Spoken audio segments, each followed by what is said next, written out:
Good evening, ladies and gentlemen. Welcome to the 28th Outright Financial Matters webinar series, a program brought to you by Finance Leap every end of month. We have been doing this for 28 months now. Today, we have a hot topic that affects almost all of us: agriculture, investing opportunities and challenges. And to help us split this topic is a person who needs no introduction. But for the sake of a few of our audience, I will highlight a few and I request him to add a little more. He's called Narcis Tumushabe Rwangonga. Narcis, some of us call him NT. He's an accomplished private sector business and agricultural leader. He balances agroeconomics and computer science. So he's an agroeconomist, but also a computer scientist. He's a managing director, Farm Inputs Care Center, FICA Limited, where I served in the agriculture, supporting agricultural enterprises for over 12 years, and is also in the academia as the chairperson of Uganda Technology and Management University Council, and is also very active in the church and in Rotary. In the audience, nurses, farmers, aspiring farmers, the academia, the students, the professionals of various backgrounds that are eager to know more about agriculture investing. I'm Charles Barugahare, the founder of Finance Leap and a financial consultant. Narcis, greet the people and split agricultural investing. You can also add a few other words that I could have missed in your high-level profile that you carry. Thank you, Charles Barugahare, a colleague, and thank you, audience, and good evening to you all. Indeed, Charles had made an attempt to do an introduction of who I am. Indeed, he has mentioned my names, Narcis Tumushabe Rwangonga. It is true, I'm currently active in business management. I'm also active in the university governance, where indeed he has mentioned I'm the University Council Chair for the Universal Technology and Management University. It used to be Uganda Technology and Management University, but we have since changed the name to Universal Technical and Management University. I'm happy that I will be sharing with you on a topic which is so dear to me. But because he has mentioned a wide scope of audience, I will wish to make some few, can I call it, maybe excuses, because when you are presenting to a wide audience, you may not meet all audience expectations. So a disclaimer I will make is that number one, I will share from my personal experience as a practicing agricultural business person, an entrepreneur. But number two, I will also share from what is already known among us, especially not only Uganda but Africa, about the farming systems, the agricultural systems we deal with. But also number three, as a way of a disclaimer, when you talk about agriculture, it is quite wide. We have got the crop sector, we have got the livestock sector, you have got the fisheries sector. They are all under the umbrella of agriculture. So my bias will be more in the crop subsector, because that's where really my passion is, and that's where I have been doing business day in, day out. I will make an attempt to outline my presentation in maybe 5 areas. The first area is that we need to appreciate where we stand as Uganda in relation to agriculture. Area number 2 is to again share what we already know about the key challenges that we face within the agricultural sector, despite the fact that we appreciate its role and position in the economy of the country. Now, number 3 is to look at the opportunities. Despite the challenges, we have some very clear opportunities that we can exploit and actually earn money.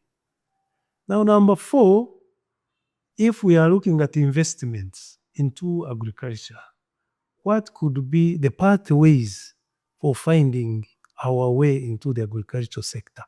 I think I will share a little bit on what the pathways could be. But finally, when you look at the opportunities and you look at the pathways, what actually are the real nitty-gritties you need to address for you to be able to make a meaningful investment in agriculture? So starting from the first view I have mentioned, we all agree that agriculture is recognized as the most stable and promising sector for medium and long-term development. You may say, but I think even education, it may be insurance, maybe tourism, but what makes agriculture uniquely stable is that every day people are looking for food.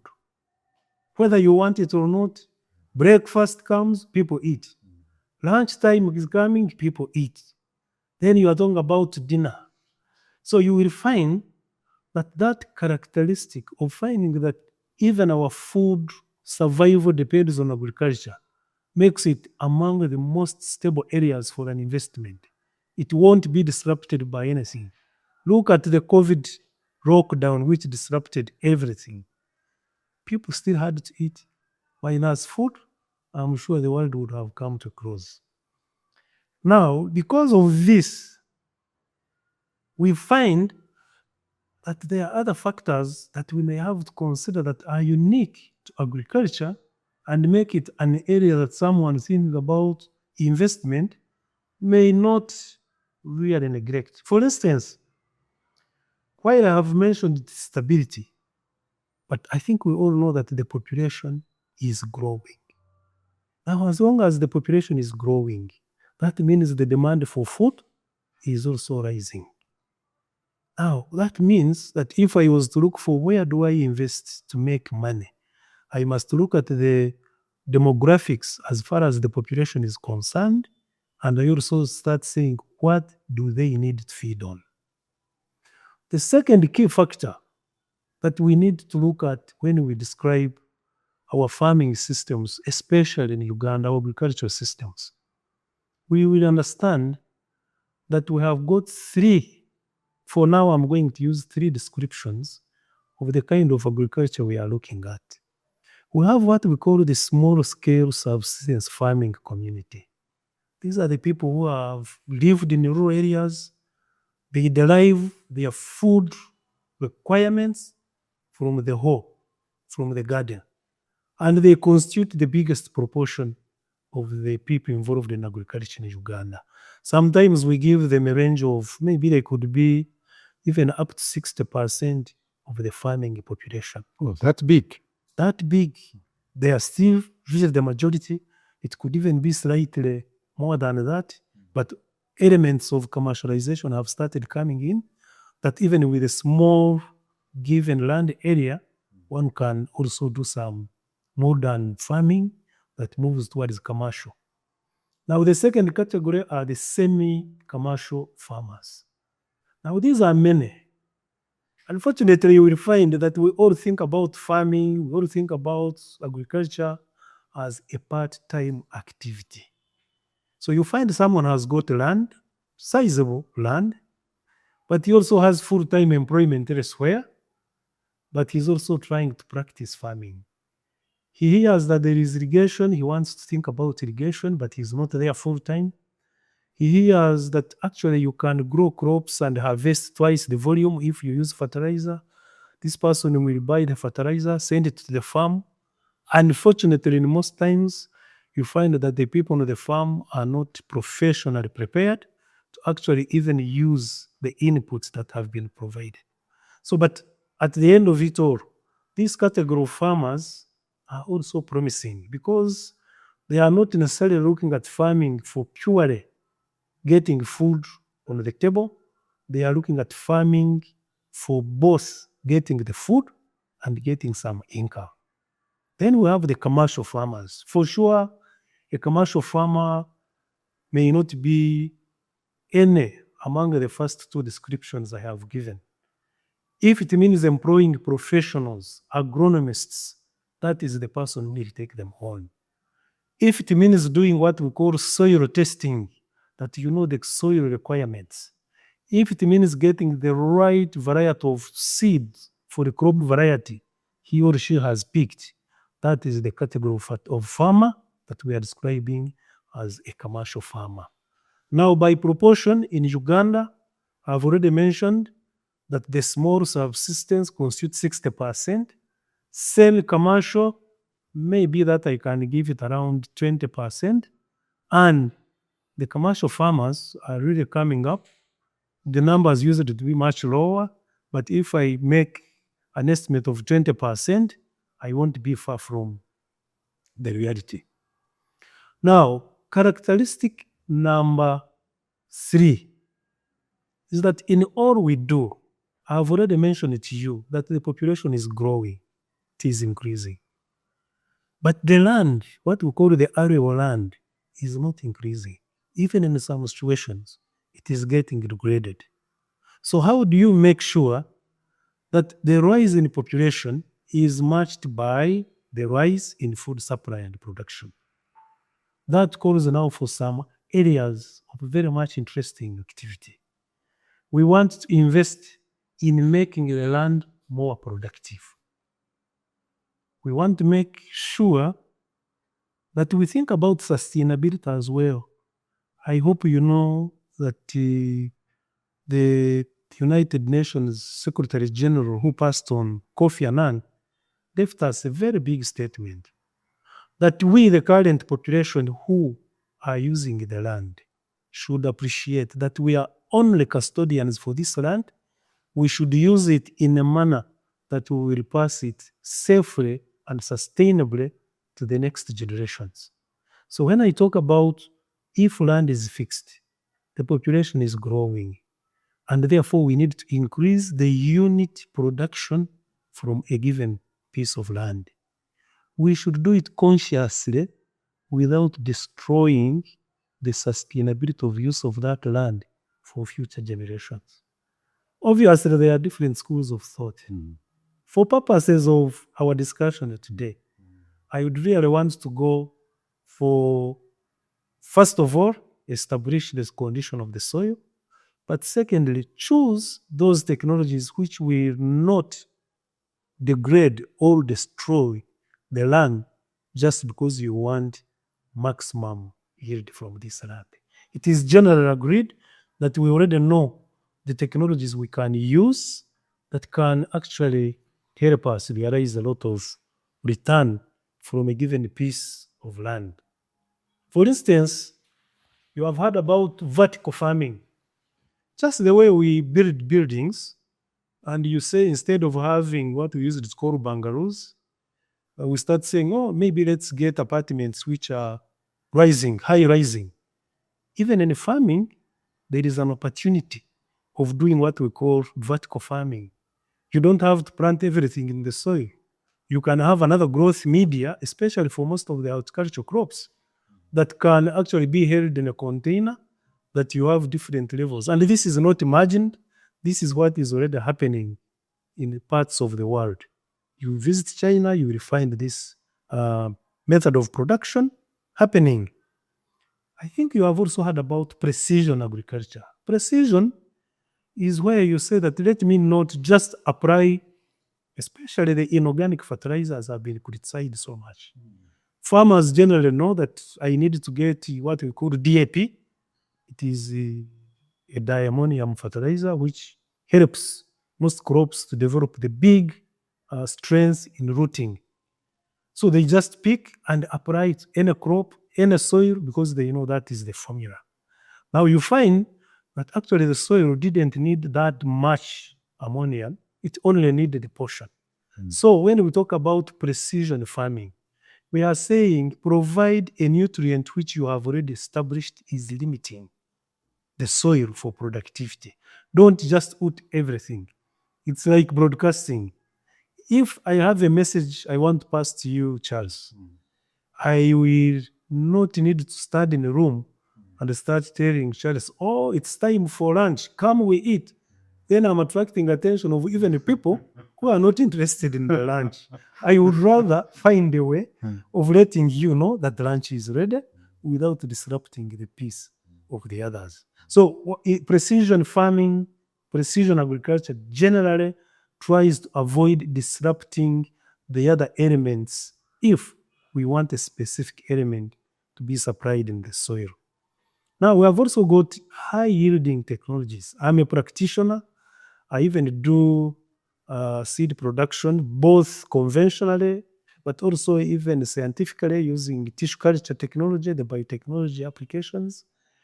Now, you will find that even for the same category of crops, because of their genetic making, there are those which are high yielding, and there are those which are medium, and there are those which actually will never give you improved yield. You have had a lot of debate moving around about why don't we conserve our traditional crop varieties. I will use an example of a crop like sorghum. Sorghum is sorghum. We know a grain of sorghum has got a component of starch, protein, and some other ingredients.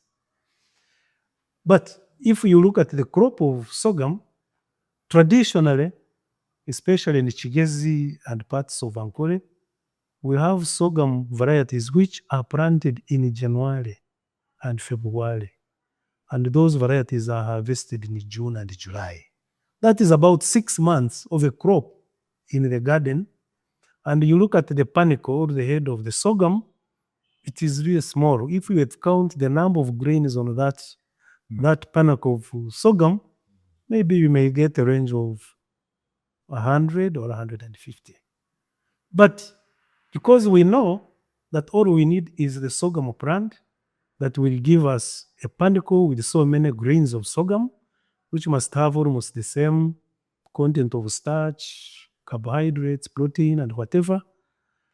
Now you find that there is a high yielding variety that can give you 200, 300 grains in one panicle. But on top of that, it can mature in 75 to 90 days, meaning that if we plant in January, we are sure by end of March we have harvested.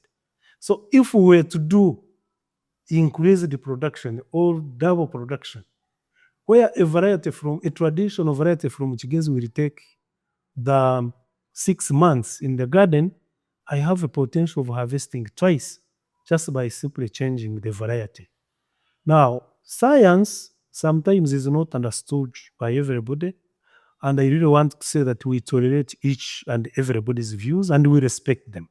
Because there are also those who say, but maybe our traditional sorghum is sweeter or tastes well. So now it goes back to, we are talking about opportunities for investment and challenges. So if you are investing to make a commercial return without compromising the quality of the sorghum grain that I have mentioned to you, some key characteristics that are expected in the sorghum grain, then you will have to adopt the high yielding, short season, or early maturing sorghum variety. But if you are growing as a hobby because that's what will happen and you will enjoy the taste over time, then that's not an area we can talk about an investment, especially in the context of the investment that I'm describing. Now, the other one, of course, is climate and water efficient crop varieties, that we know that climate keeps changing. In Uganda here, our farming systems, the biggest challenge we encounter is that seasons are changing. We have had forecasts that we are going to get El Nino. El Nino is that phenomenon where we have abnormally high rainfall patterns happening within a given geographical area. People are excited, people are talking a lot about it. The good side of it would be that if I'm planting, let's say, high value tree crops, then I'm sure my trees will be established because there is prolonged rainfall. But if I'm planting the seasonal crops like maize, like beans, I risk that if the rains are too heavy, I may actually get no crop at all. The rains will wipe out the crop. Now, because naturally that's how we are working, depending on nature, it remains part of the challenge that we face, despite the opportunities of investing in agriculture, and we get opportunities coming. We know that world over, some of these factors we are describing are not unique to Uganda. They are also happening elsewhere. But sometimes that's why you may find the government coming in to say, how can we make programs that assist our farmers to manage some of these risks, which on their own, they may not be able to address. There are those who criticize the government that why are we disrupting an existing ecosystem of farmers doing business the best way they know it. But also globally, agriculture which depends on nature, farmers get a lot of problems, and sometimes they may even be limited in making decisions on what to invest in and what not to invest in. There are now area number 3 is to do with actually the constraints and the risks in agriculture that are very peculiar, that everybody would want to know. I've already mentioned about dependence on climate and the seasonality that is not constant. So weather conditions significantly influence yields and eventually profits.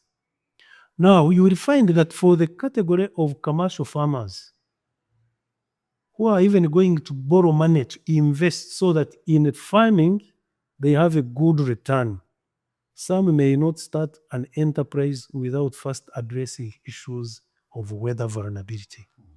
Think about irrigation, then follow up with investment. Think about the variety which matures early, then follow it up with an investment. Think about even the markets. Now, sometimes when I'm describing some of these things, talking about risks generally is a little bit not going to help us really conceptualize these facts very well. I would want to use a value chain that helps us identify which risks are peculiar and at what stage. The first area I have talked about production and productivity on the farm. There, that's where you will find the risks of finding maybe wrong seeds, lack of fertilizer, weather, the vagaries of weather. That's where they will hit someone most. But once the harvest on the farm is okay, I hope you people have heard about the word post-harvest losses. A crop might be very well performing in the garden, but you have not prepared where to harvest the grain and manage it from. In Uganda, what is actually again very common as a challenge is that because of the rain patterns that are not predictable, rain is sometimes come when the crop is ready for harvesting. Some geographical areas, and even within East Africa, I've been to Tanzania, I've been to Kenya, I've been to Zambia, you will find that the weather patterns are so predictable that if it is the time for ripening of, let's say, maize in the garden, they predict there will be no rain like for the following 60 days. So the maize dries in the garden. You harvest dry maize from the garden, you just take it on the processing plant, even in the milling and you have the flour.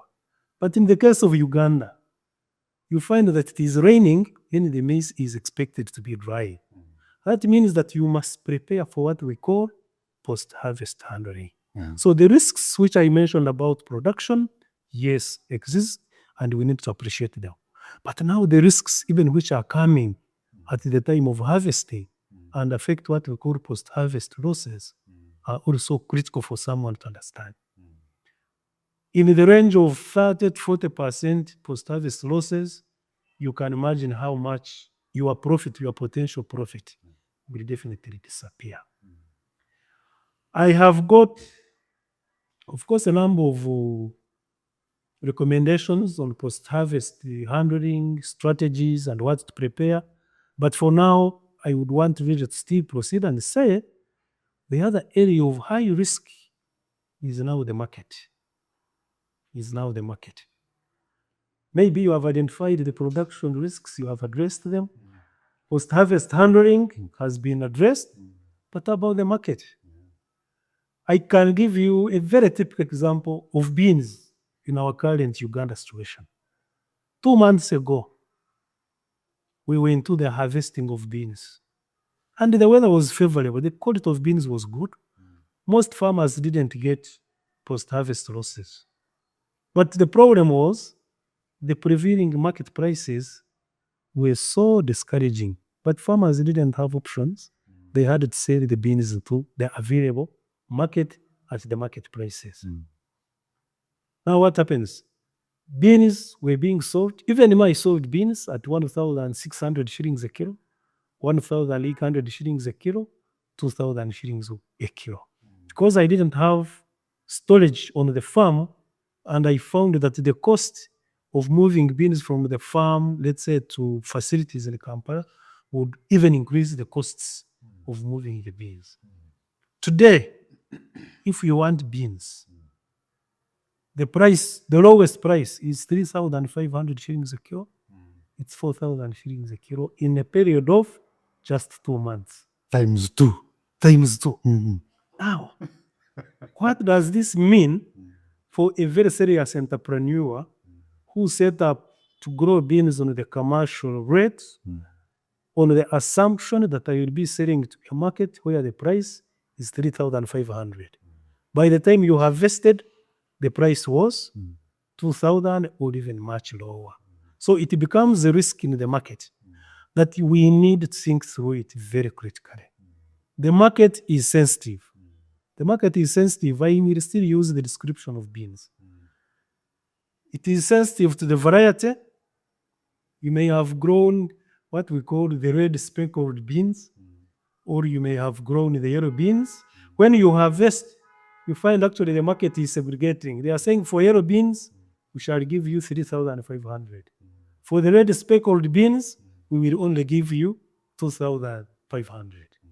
And yet when you were planting, even the pricing was the other way around. That the red speckled beans attracted a higher price compared to the yellow beans. That is one aspect. But the other aspect is now quality. Quality. We have issues with quality. If, for instance, someone does not pay attention to quality, post-harvest handling is not just about picking produce from the gardens. You must be careful about the quality. But generally, because we have got so many middlemen, and the middlemen are extremely wise. They have not invested in the primary production. They have not invested in post-harvest handling. They have invested in leaking an available market with a possible source of supply. And they take advantage of this. But in taking advantage of this, even what originally came of high quality from the farm, they start now mixing it. They thought with Charles's depot or maybe warehouse, he's very strict about quality. So they want to know how can they make Charles accept what they have brought. They know Tumushabe produces high quality beans. But our other colleague, John, produced anything. If we take pure, the produce of John at Charles will reject it. If we take Tumushabe's, he will accept it. How can we take advantage? They start even determining the mixing ratios. They say, okay, maybe from Tumushabe, let's get 70%, but we also get 30% from John, and we mix. When we reach Charles, he will actually be confused and he will accept. For them, they know that you are buying a certain grade at a certain price, which gives them a margin. And that's what they're exploiting. The effort of doing the branding to improve the quality of the poor grade with the improved grade, that cost, they are already going to earn it from you because their investment is in making sure that they know where they will be able to deliver. So playing in the market, investing in the market, sometimes we describe it as being very smart because you have avoided the problem of primary production, you have avoided the problem of post-harvest handling. But one key factor that you must keep in mind is that you must have a very strong quality control team. You must invest in equipment that will help you to actually improve the quality of what you receive. Because at the end of the day, the linkage between now the market is the consumer. And now we have got a number of different consumers. We have got schools. We have got non-government organizations who buy produce to feed institutions or even the vulnerable communities. We have now a growing export market for some of the crops that were traditional and non-export crops, including beans, including maize. So if you are playing within the marketing space, you must be aware that you are now the interface between the consuming market and you, the supplying market. So that chain of looking at the primary production, looking at whatever happens within the agronomy, then looking at the post-harvest handling, looking at the management of what has been harvested in the processing element, looking at the market, both in terms of quality and in terms of the price, but also looking at the consumer market. Make it something that we should not take as a straight line investment when you are thinking about agricultural business and investments. Hold it there. Dear viewers and listeners, we are deep into agricultural investing and we are splitting the risks. We are heading into the opportunities and the other elements. Towards the end, we'll have your questions and comments responded to. Go ahead, NT. Thank you. And I think you have given me where next to move. So let's not be scared that investing in agriculture may be a loss-making investment decision. No. There are a few strategies that I would want to share with you. I have personally experienced them. Now they have shown me the bitter, can I say lessons? I have learned bitter lessons because I have lost money. They call it the hard way. The hard way. I have been liquidated. My company was liquidated at some stage. And I'm not shy talking about it because it can be a very good case study to learn what one needs to do. But I have also had very good investments. And therefore, it's not like a topic from only a stressed situation, but also there is a very promising and progressive experience. So there are a few factors I would want to share. And the first one and most critical one is that when you are making a financial investment, you want a return on that money. So assess your financial capacity. Assess your financial capacity. It is good to do the following. Count all the expenses and expected income so that you make what you can call realistic projections. Do them clearly without any option of saying, it is too late to do them, or it is not necessary, or things will happen. If I'm a small scale farmer, entrepreneur, it is possible I can do these projections myself. But if it is to go with large scale commercial farming, engage the financial consultants, engage your accountants. Let's not do an investment without making realistic projections of the expenses involved, the expected returns or income, and that projection helps you even to identify the areas of risk that you need to mitigate against. Sometimes we have done it by telephone. You tell the team on the farm, do this and do this and this. By the time you realize, even you have lost count of actually how much you have spent on the farm. It would be good to be conservative with the projected income, but don't at any one time be soft to yourself on the expenses. Count every money, every piece of money you are going to spend in a farming enterprise. That's scary for the 60% of the farmers. Huh? The comfort is that when we are interacting with this category of farmers, actually we are learning from them. Oh, good.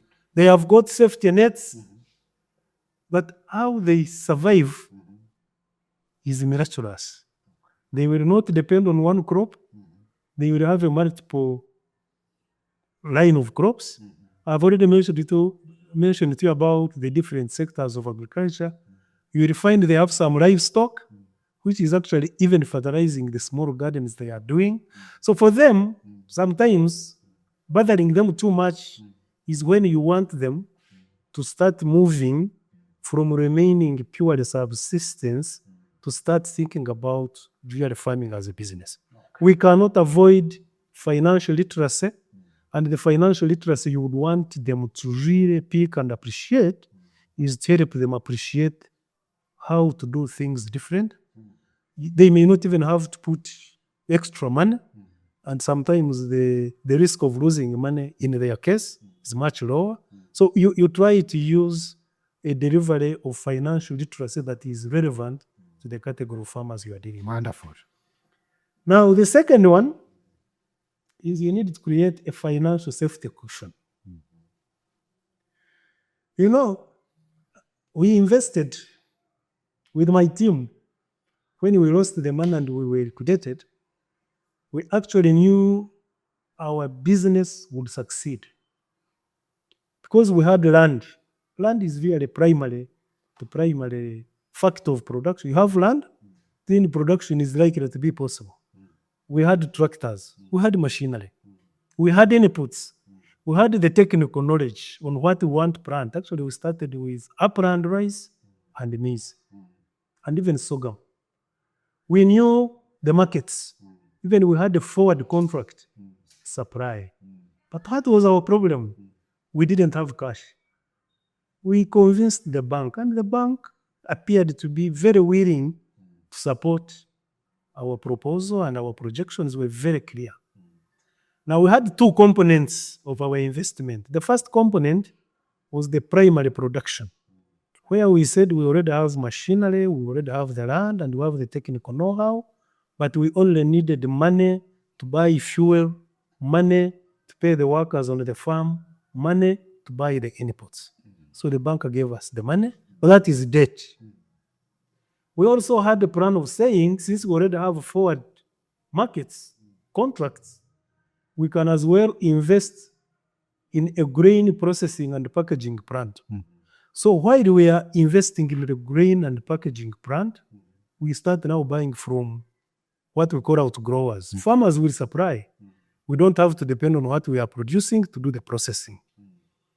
But because we risked that we were getting debt which was for 1 year, and we thought that the season is 6 months, we shall have sold and we shall pay. Things don't happen in that straight way, that straight line way. When I say create a financial safety cushion, it would be good.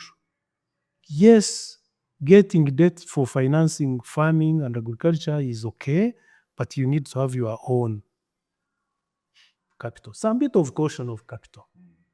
You may miraculously borrow, farm, and get the money to pay back. But it would be safer if you have a cushion, a safety net with some own. Clarify, what is that cushion? A bit more. To an ordinary person, to a student, person, to a farmer who is listening to us. What That's if- fine. You know, I've already mentioned something about that when we started our enterprise, which eventually landed into challenges, we already had land, we even already had farming machinery, and we knew the source of the inputs. We only lacked money to go and buy. Now, there we had already a safety net that we are not going to borrow money to buy land or even to buy tractors. That is a safety net. What went wrong was doing parallel investments at the same time. Okay. We have gone to do setting up a grain processing factory, Okay. which is capital intensive. We are importing machinery from South Africa. It is coming over the sea, over the ocean. We have to do the clearance and the NEMA and these other clearances. That is taking time. Remember, the money for importing the machinery has already been wired for the manufacturer to start preparing the machinery to come. So by the time the machinery came, fine, on the farming side, we had produced and we were able to sell. But the amount of exposure we got into because of the delayed construction of the processing plant. When we commissioned the plant, the loan was due for payment. Asking the bank to renew the loan became another discussion, like you are applying for a fresh loan. Now that's when the bank realizes that financing agriculture is highly risky and maybe we are being exposed too much. No, we are not willing to extend the line of credit. So a safety net is don't do the entire enterprise or investment with debt. The risks, even when you will do some other numbers, you will discover that it is a challenge, that you would not be able to succeed. Okay. Now, you need to define your investment goals.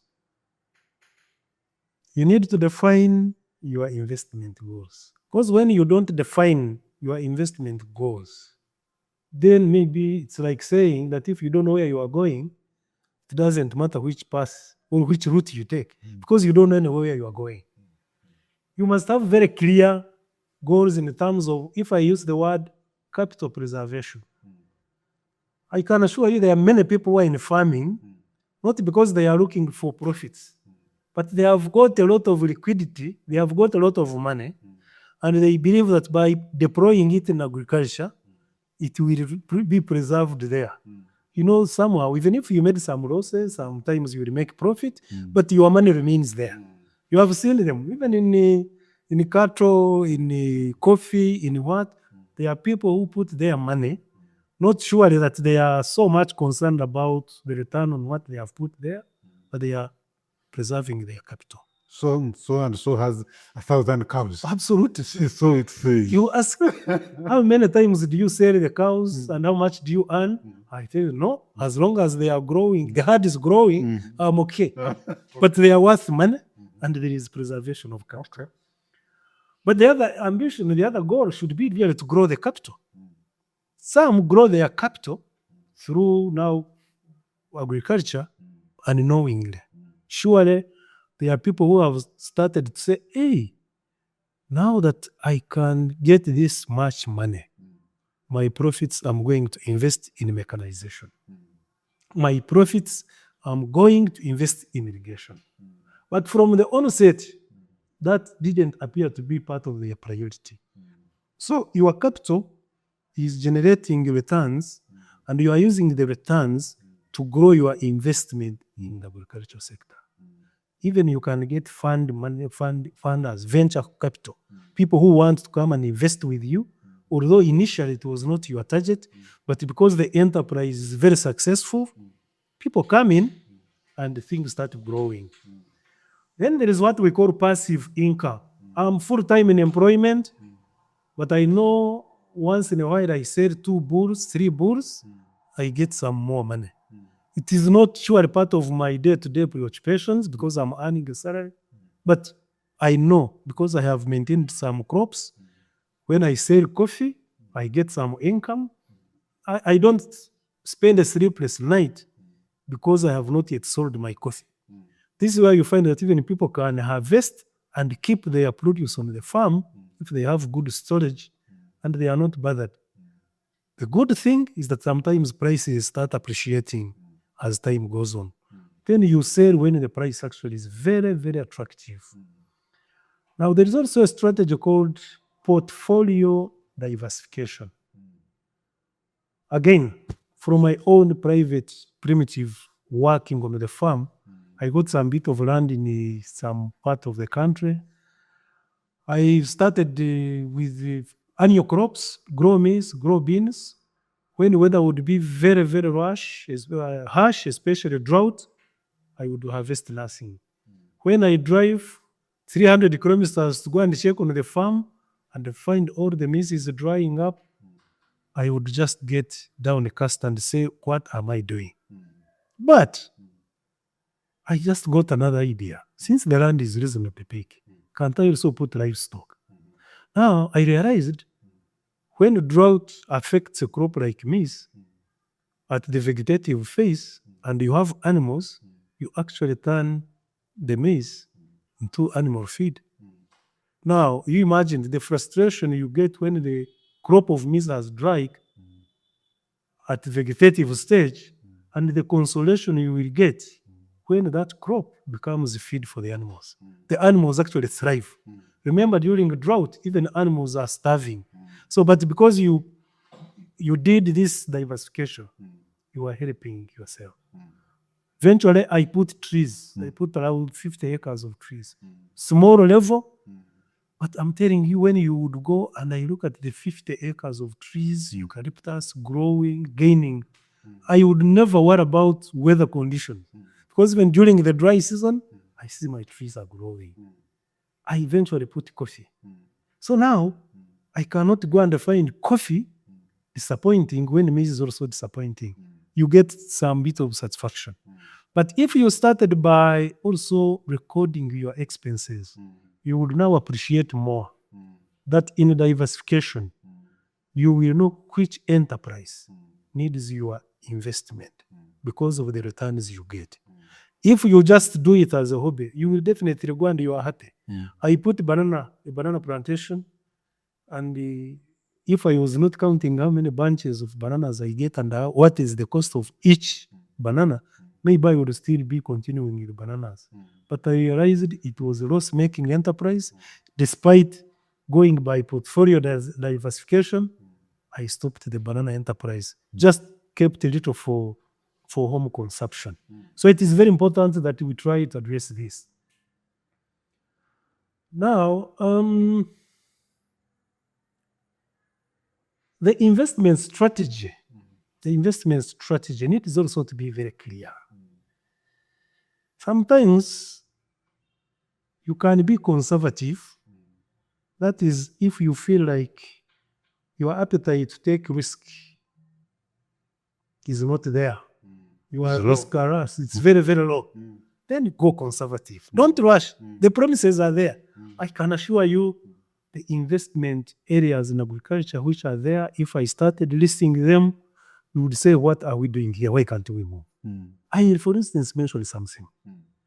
We all know Irish potatoes and the position of Irish potatoes maybe in our food systems.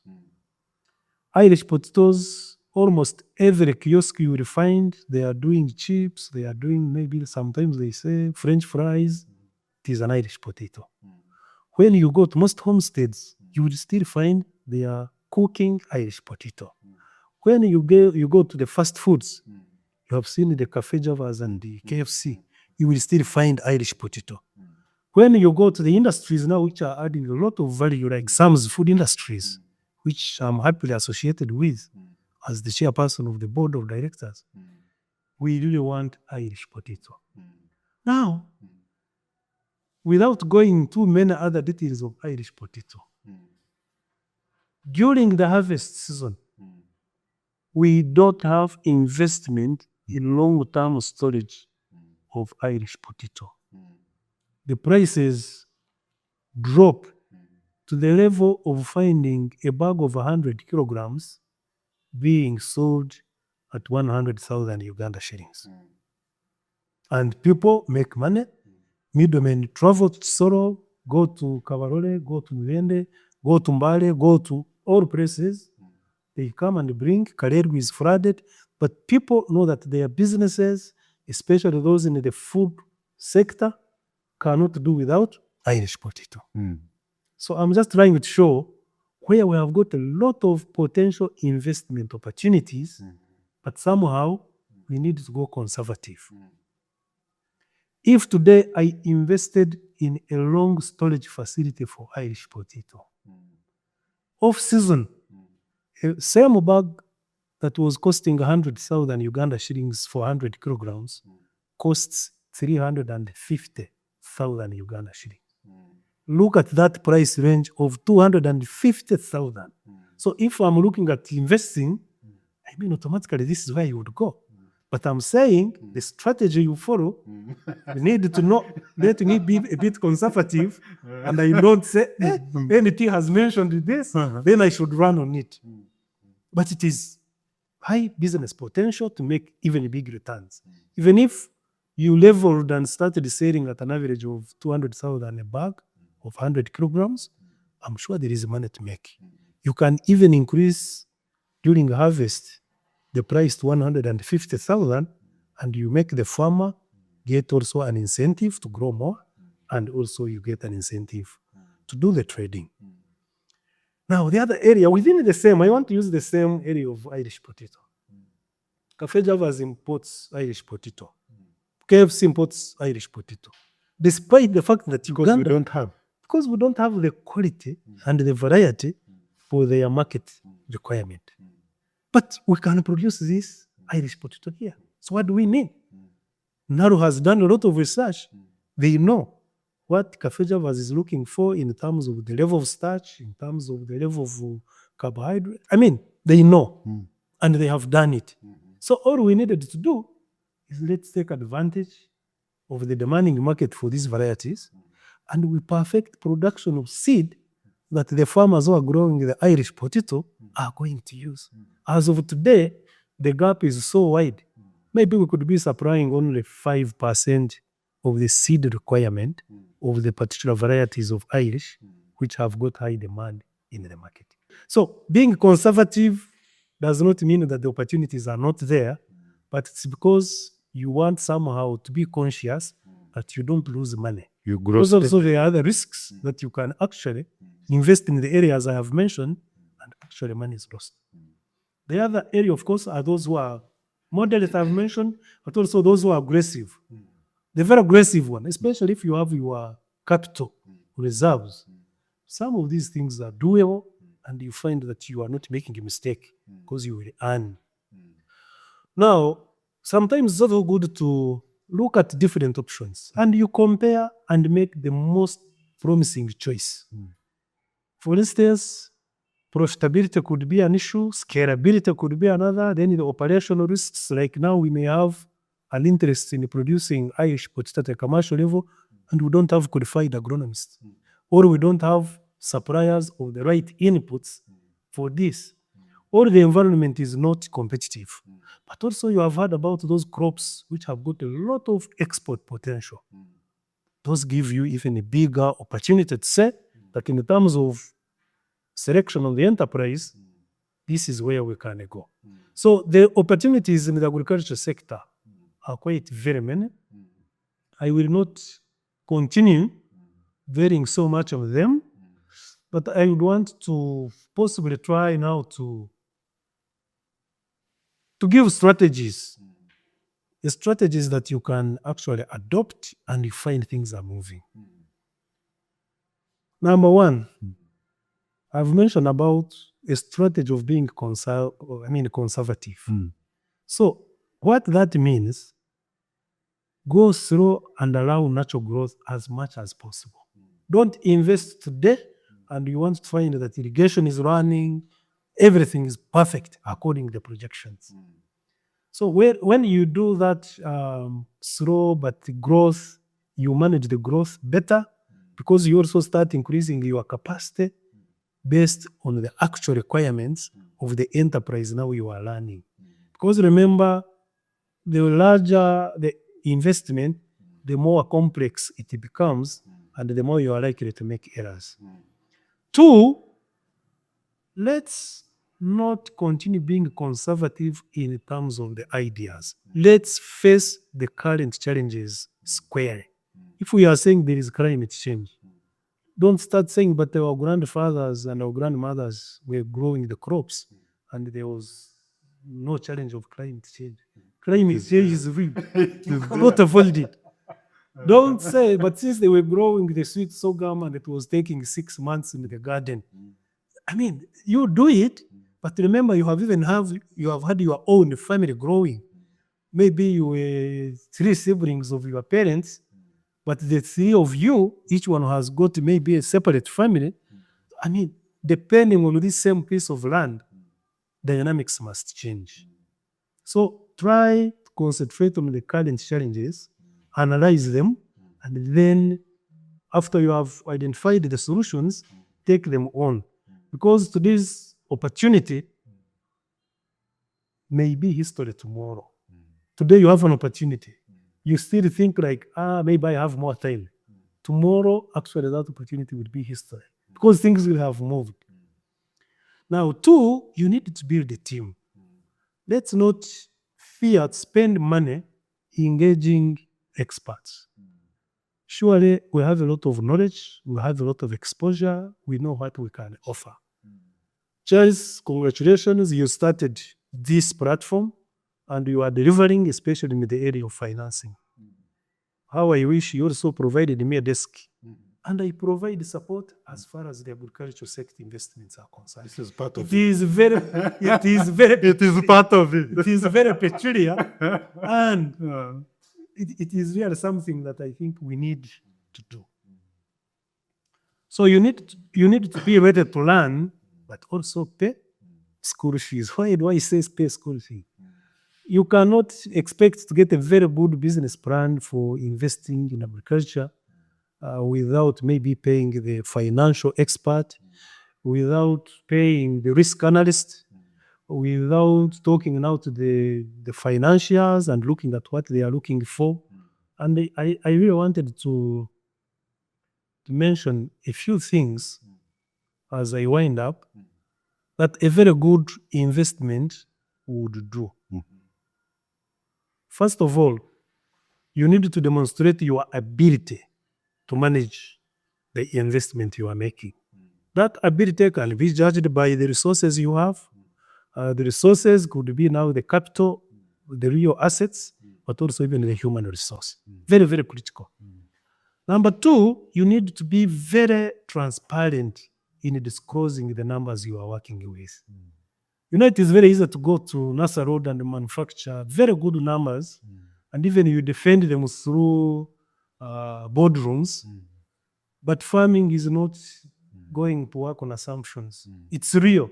So you need to know the reality on the ground in farming and agriculture and the idea. Don't just follow the idea because you have heard about us talk about it. So then the other one, of course, is that your financiers must understand your business. And that's how they will develop the trust.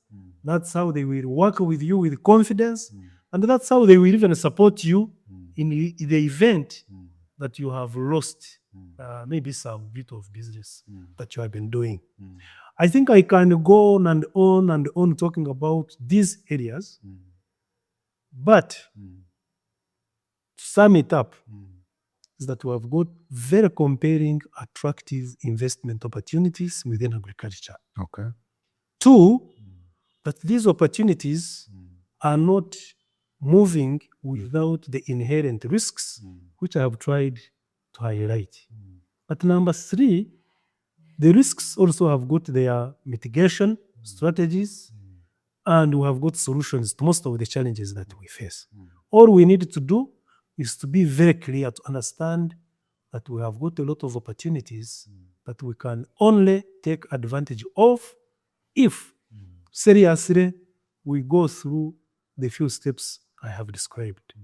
Obviously, there is another area which I have not spoken about, especially in terms of high-level opportunities that we have. Yes, I have used just an illustration with the Irish potato, but generally speaking, Irish potato represents what we can call the staple food crops. Even maize, even beans, these are staple food crops. But even now we have got high value commercial crops. You have heard about Hass avocado. We are into Hass avocado. We are into value addition. You have heard about macadamia. We are into macadamia. We are adding value. You have heard about cashew nut. A very recent report showed that in terms of cashew nut crop performance, Tanzania is earning very handsomely, and most of the growing of cashew nut in Tanzania is by smallholder farmers. Someone with 3 trees tells you that from each tree, the earning is handsome. In Uganda, what is even surprising, we have got very large commercial farmers who have ventured into cashew nut growing. Now we have got coffee. Of course, coffee is on everybody's lips. So the opportunities are there. I think if I have an opportunity to appear before this platform and share with people, it would now be to be clear about the numbers of what could be the most attractive area of investment, especially following those cropping patterns. Because the numbers are available and we are into it practically. Wonderful. It's not an assumption, it is what we are going through day by day. I really want to thank you. In terms of maybe the education, the academics, we still have a challenge, a gap in education, especially for farm technologists, even machinery operators. The institutions we have are still too few compared to the demand that is growing within the country. So there are areas which I would think if I was to recommend to my Minister of Agriculture, there are areas where we should really put priority. The biggest priorities actually would be in 3 areas. The first one, we have the bottleneck of financing. My story about the company which could not survive, the problem was financing. You cannot finance agricultural development with commercial short-term loans. That is mistake number 1. So we need to address the issue of financing. Now, area number 2 is to have really a country, a national-wide agricultural strategy that speaks to the reality of what is on the ground. People talk about it. Of course, we have got NDP4. We have got the national maybe agricultural strategic plan.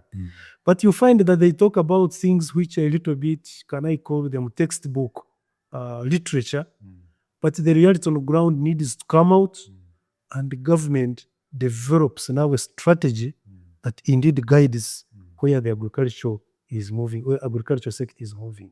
Right now it's missing. Now the third area, The last one. and The time is the last one Yes. is data. Data. Investment data. Data drives investment decisions. But if today you wanted to know the statistics about maize, statistics about cashew nut in Uganda, in the context of Uganda, it is not available. So the last one is data. If we can handle finance, we handle strategic planning for the agricultural sector, and then invest into data, then the investment in agriculture would be most successful and attractive. I want to thank you. Thank you so much. Time is always not our friend all the time, but we have a few questions from the audience that you have to unfortunately attend to. Good. One of the questions is that many agricultural opportunities come. You hear Hass avocado, you hear there was a time of this chili, chili, vanilla. vanilla, Mm-hmm. and within a short time, when people have just gone in, it collapses. So the person is asking, are we being misled? Are we not informed? Or we have opportunists within the structures, either middlemen or whatever, that take advantage of us, the common people, to exploit us, and we lose money. Because in the end, few people benefit, the majority lose. That's the first question. The second question is you have partly talked about the genetically modified and how they increase yields. One of our listeners is asking that you appear to have painted a very good picture, that they have a short period of delivery, is greater in output, but the effects on our bodies, the effects on the market outside seem not to be liked, and therefore you may rush into producing them and actually end up with good, very high yields, but no market for them. And finally, the third question, because of time, the questions are many, is the issue of financing. Each year we hear about money into African Development Bank, money into Microfinance Support Center to support investments that relate to agriculture. But the picture you are painting here is that we don't seem to have financing targeted to agriculture in view of its nature. What is the gap and how can we minimize it? Thank you. Thank you. I think there are three questions. The first question precisely talked about what? Just remind me. The first question was talking about hyped product, hyped Okay. crops. So No. maybe there are mistakes which have been done in the past. Maybe those mistakes are likely to be repeated today. Because when I mentioned that before you make an investment, there is a need to carry out some analysis of what is involved. Now, that analysis does not just talk about primary production, maybe the post-harvest cannery. We are also talking about markets. There are questions which, in the past, were not asked before those enterprises were introduced and promoted. I have mentioned to you that if you are to choose which crop category to invest in, there are some characteristics you should be looking for. A crop which has got some domestic relevancy. For instance, you can do value addition. For instance, can provide food within the country. I mean, it becomes a priority that I would tick the box. Okay. A crop which is 100% for export, I will need to ask myself more. Where else is it produced? Why is it costed this way? And look at the historical performance of that crop before I actually start promoting it. People, of course, I will just talk about maybe vanilla. Definitely vanilla today has regained a position that is even more attractive than the time when it came in. But the dynamics must be made known to people who are going to invest in that value chain. We know what happens in Madagascar when there is a problem of weather.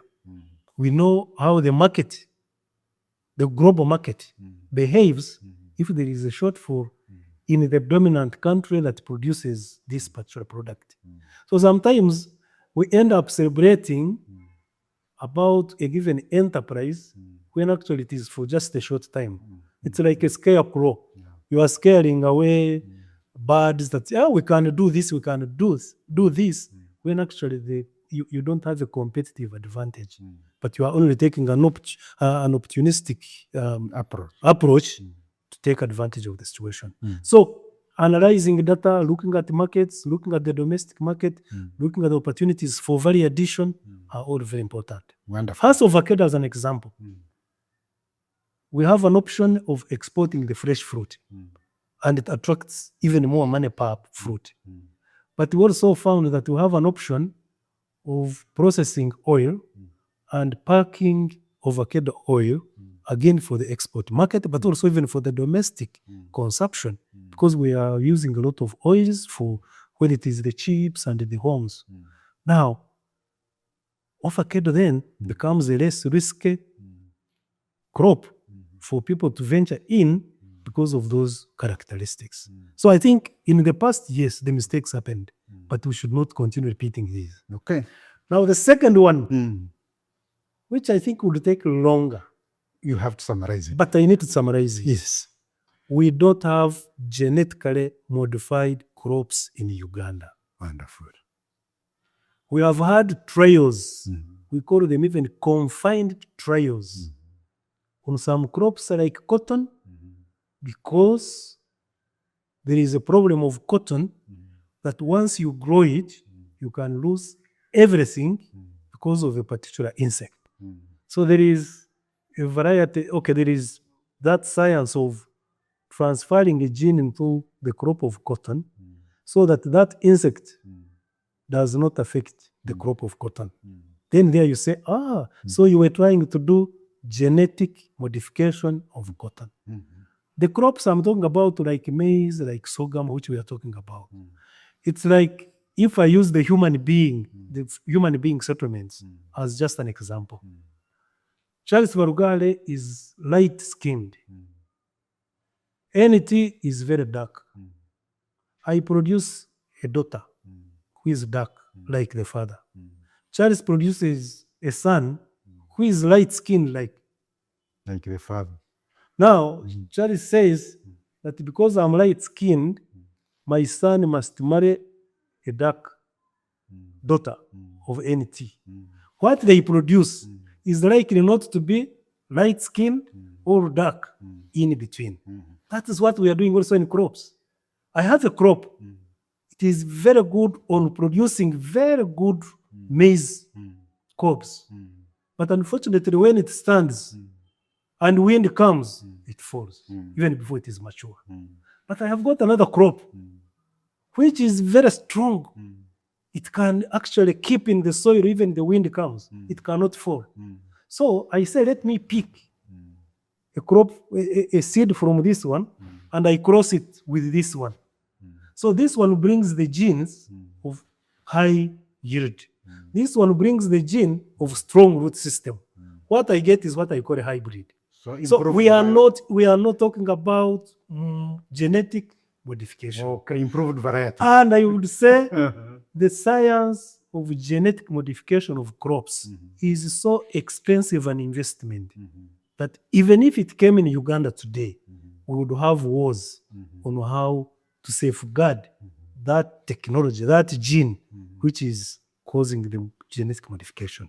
So please, in terms of Uganda, as a private sector player, the crops we are talking about are conventional crops. The science which has been used to develop them is conventional science, although they may use improved technologies to quicken the process of crop breeding and crossing, but it is not about genetic modification. Now, tissue culture, which we use, because we have the lab ourselves, Michenjojo, and we produce some plantlets of coffee, bananas by tissue culture. This one is just a science of multiplying the same plant organism, but once you use the tissue culture technology, let's say from a piece of a stem of a banana, I can get 1,000 plants using that technology.